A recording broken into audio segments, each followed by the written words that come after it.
Hello, എന്താണ് economics എന്ന് നമുക്ക് കാണാം. എക്കണോമിക്സിൻ്റെ ഫാദർ ആരാണ്? എക്കണോമിക്സിൻ്റെ father Adam Smith. Adam Smith എക്കണോമിക്സിനെ പറ്റി ഒരു ബുക്കിൽ പറഞ്ഞിട്ടുണ്ട്. An inquiry into the nature and causes of wealth of nation. ഒരു സിമ്പിളായിട്ട് എക്കണോമിക്സ് എന്ന് പറയുകയാണെങ്കിൽ പ്രൊഡക്ഷൻ, ഡിസ്ട്രിബ്യൂഷൻ ആൻഡ് കൺസപ്ഷൻ, ഈ ഒരു മൊത്തം പ്രോസസ്സിനാണ് നമ്മൾ ശരിക്കും എക്കണോമിക്സ് എന്ന് പറയുന്നത്. നമ്മളൊരു സാധനം നമ്മൾ റോ മെറ്റീരിയൽ വെച്ച് പ്രൊഡ്യൂസ് ചെയ്തു. പ്രൊഡക്ഷൻ നമുക്ക് എല്ലാ സ്ഥലത്തും ഉണ്ടാകത്തില്ല. ചില സ്ഥലത്തായിരിക്കും ഒരു പ്രൊഡക്ഷൻ നടക്കുന്നത്. അത് പല സ്ഥലത്തേക്ക് നമ്മൾ ഡിസ്ട്രിബ്യൂട്ട് ചെയ്യും. എന്നിട്ട് അവിടെയുള്ള കടകൾ അത് സെല്ല് ചെയ്ത് അത് കൺസ്യൂം ചെയ്യും. ഈ ഒരു പ്രോസസ്സിനാണ് നമ്മൾ എക്കണോമിക്സ് എന്ന് പറയുന്നത്. Factors of production. Factors of production എന്ന് വെച്ചാൽ എന്താണ്? ഫാക്ടേഴ്സ് ഓഫ് പ്രൊഡക്ഷൻ എന്ന് വെച്ചാൽ ഈ പ്രൊഡക്ഷൻ പ്രോസസ്സിന് വേണ്ടി നമ്മൾ യൂസ് ചെയ്യുന്ന കാര്യങ്ങളാണ് ഫാക്ടേഴ്സ് ഓഫ് പ്രൊഡക്ഷൻ. അതായത് land, labour, capital and organisation ഇല്ലെങ്കിൽ ഓൺട്രപ്രണർ. ഈ ഫാക്ടർ ഓഫ് പ്രൊഡക്ഷന് ഒരു പേയ്മെൻറ്റ് കിട്ടും. അവർ ചെയ്യുന്ന പണിക്ക് തിരിച്ചൊരു പ്രതിഫലം കിട്ടും. അതിനെയാണ് ഫാക്ടർ ഓഫ് പേയ്മെൻറ്റ് എന്ന് പറയുന്നത്. അതായത് ലാൻഡിന് എന്താ കിട്ടുക? ലാൻഡിന് നമുക്ക് റെൻറ്റ് കിട്ടും. ലേബർ പണിയെടുത്ത് അവർക്ക് എന്ത് കിട്ടും? അവർക്ക് വേജസ് ഇല്ലെങ്കിൽ സാലറി കിട്ടും. ക്യാപിറ്റൽ ഇൻവെസ്റ്റ് ചെയ്ത് നമ്മളൊരു സ്ഥാപനം തുടങ്ങുകയാണെങ്കിൽ അതിന് നമുക്ക് എന്ത് കിട്ടും? ഇൻട്രസ്റ്റ് കിട്ടും. അതേപോലെ ഒരു ഓർഗനൈസേഷൻ സ്റ്റാർട്ട് ചെയ്യുകയാണെങ്കിൽ അവർക്ക് എന്ത് കിട്ടും? അവർക്ക് പ്രോഫിറ്റ് കിട്ടും. ഈ ഒരു പേയ്മെൻറ്റ്സിനാണ് നമ്മൾ ഫാക്ടേഴ്സ് ഓഫ് പേയ്മെൻറ്റ്സ് എന്ന് പറയുന്നത്. Factor payments. ഓക്കെ, ഇപ്പോൾ നമുക്ക് ഫാക്ടർ ഓഫ് പ്രൊഡക്ഷൻ നമ്മൾ പ്രൊഡക്ഷൻ പ്രോസസ്സിന് വേണ്ടി യൂസ് ചെയ്യുന്നു. അതിന് കിട്ടുന്ന പേയ്മെൻറ്റ്സ് മനസ്സിലായെന്ന് വിചാരിക്കുന്നു. ഇനി സർക്കുലർ ഫ്ലോ ഓഫ് ഇൻകം നമുക്ക് പഠിക്കാം. സർക്കുലർ ഫ്ലോ ഓഫ് ഇൻകം എന്ന് പറഞ്ഞാൽ ഇൻകം നമ്മൾ ഫ്ലോ ചെയ്യുന്നത് എങ്ങനെയാണെന്ന് നോക്കാം. ഇത് ഹൗസ് ഹോൾഡ്സ് എന്ന് പറയുന്നത് നമ്മളെ തന്നെയാണ്. ഇവിടെ ഫേം, അതായത് പ്രൊഡക്ഷൻ നടക്കുന്ന സ്ഥലം. ഹൗസ് ഹോൾഡ്സ് നമ്മൾ ഫേമിന് എന്ത് കൊടുക്കും? ഫേമിന് ഫാക്ടേഴ്സ് ഓഫ് പ്രൊഡക്ഷനാണ് നമ്മൾ കൊടുക്കുന്നത്. അതായത് അവർക്ക് ലാൻഡും ലേബറും ക്യാപിറ്റലും ഓർഗനൈസേഷനും നമ്മൾ ഫേംസിന് കൊടുക്കും. ഫേം നമുക്ക് തിരിച്ചെന്ത് തരും? ഫാക്ടർ പേയ്മെൻറ്റ്സ് തരും. അതായത് വേജും റെൻറ്റും ഇൻട്രസ്റ്റും പ്രോഫിറ്റും അവർ നമുക്ക് ഇങ്ങോട്ട് തരും. ഇത് 2-way ഫ്ലോ ആണ്. ഇനി നമുക്കൊരു ഗവൺമെൻറ് സെക്ടറിനെ കൂടി ഇതിലേക്ക് ഇൻക്ലൂഡ് ചെയ്യാം. ഗവൺമെൻറ് സെക്ടർ ഇതിലേക്ക് വരികയാണെങ്കിൽ ഗവൺമെൻറ് നമുക്ക് എന്ത് തരും? നമുക്ക് സബ്സിഡി തരും. ഫേമിലേക്ക് ഗവൺമെൻറ് പർച്ചേസും ചെയ്യും. അതേപോലെ നമ്മൾ തിരിച്ച് ഗവൺമെൻറ് സെക്ടറിന് എന്താണ് കൊടുക്കുന്നത്? നമ്മൾ ടാക്സ് പേ ചെയ്യും. നമ്മൾ ഡയറക്റ്റ് ടാക്സ് പേ ചെയ്യും.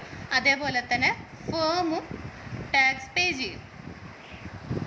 ഇനി ഇത് മൊത്തം അല്ലാണ്ട് ഒരു എക്സ്റ്റേണൽ സെക്ടർ വരെയാണ്. എക്സ്റ്റേണൽ സെക്ടർ എന്ന് പറഞ്ഞാൽ ഗ്ലോബൽ മാർക്കറ്റ്. ഫേം ഇങ്ങോട്ട് എന്ത് ചെയ്യും? എക്സ്പോർട്ട് ചെയ്യും. നമ്മൾ ഫേമിൽ പ്രൊഡ്യൂസ് ചെയ്യുന്ന സാധനങ്ങൾ പുറത്ത് എബ്രോഡിലേക്ക് നമ്മൾ എക്സ്പോർട്ട് ചെയ്യും. നമുക്ക് ഇങ്ങോട്ട് എന്താണ് വരുന്നത്? നമ്മൾ ഇങ്ങോട്ട് ഇമ്പോർട്ട് ചെയ്യും. ഇവിടെ ഇല്ലാത്ത പ്രൊഡക്ട്സും കുറവുള്ള പ്രൊഡക്ട്സൊക്കെ നമ്മൾ പുറത്തുനിന്ന് ഇങ്ങോട്ട് ഇമ്പോർട്ട് ചെയ്യും. ഒരെണ്ണം കൂടിയുണ്ട് ലാസ്റ്റ്. അത് ഫിനാൻഷ്യൽ സെക്ടർ, അതായത് ബാങ്കും ഫിനാൻഷ്യൽ ഇൻസ്റ്റിറ്റ്യൂഷൻസും അതേപോലെയുള്ള ഫേമും ഹൗസ് ഹോൾഡ്സ് അങ്ങോട്ട് എന്ത് കൊടുക്കും? അങ്ങോട്ട് നമ്മൾ സേവിങ്സ് ഇടും.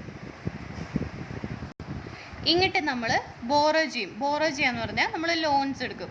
അത് ഹൗസ് ഹോൾഡ്സും ഫേമും ഇങ്ങനെ തന്നെയാണ് ചെയ്യുക. ഇതാണ് ഒരു സർക്കുലർ ഫ്ലോ ഓഫ് ഇൻകം ഒരു സർക്കുലർ ഫ്ലോയാണ് ഇപ്പോൾ കാണിച്ചത്. നിങ്ങൾക്ക് മനസ്സിലായെന്ന് വിചാരിക്കുന്നു.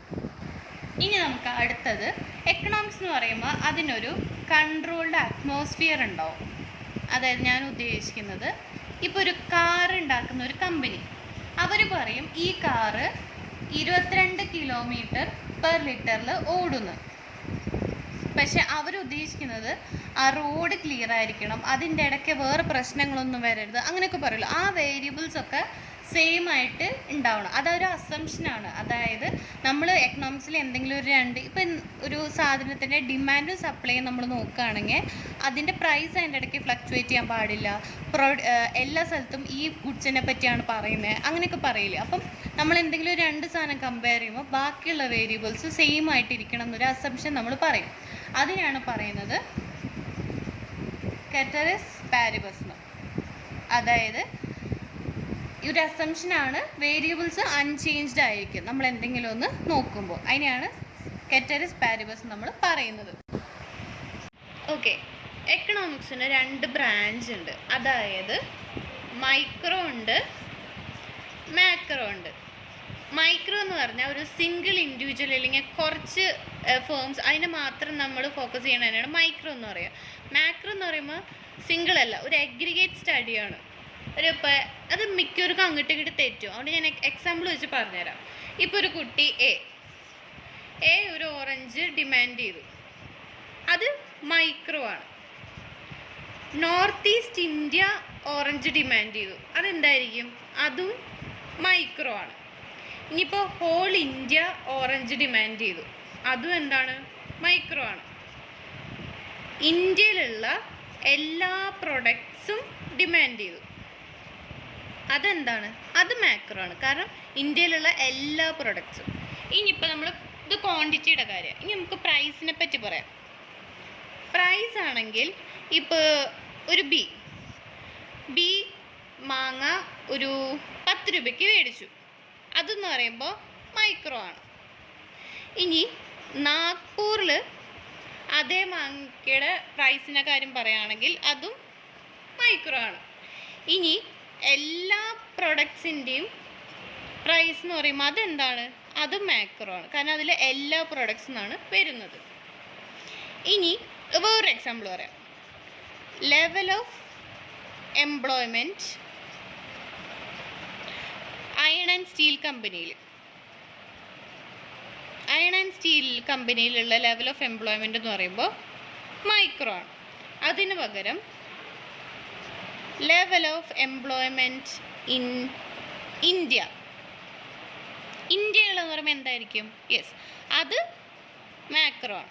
ഇപ്പോൾ നിങ്ങൾക്ക് എല്ലാവർക്കും മൈക്രോ മാക്രോ ശരിക്കും ആ ഒരു വ്യത്യാസം മനസ്സിലായെന്ന് വിചാരിക്കുന്നു. ഇനി നിങ്ങൾ എന്തെങ്കിലും ഒരു സജഷൻസ് ഉണ്ടെങ്കിൽ അല്ലെങ്കിൽ എന്തെങ്കിലും ഡൗട്ട് ഉണ്ടെങ്കിൽ കമൻറ്റ് ബോക്സിൽ ഇടണം. ഞാനത് അടുത്ത വീഡിയോയിൽ ക്ലിയർ ചെയ്യുന്നതായിരിക്കും.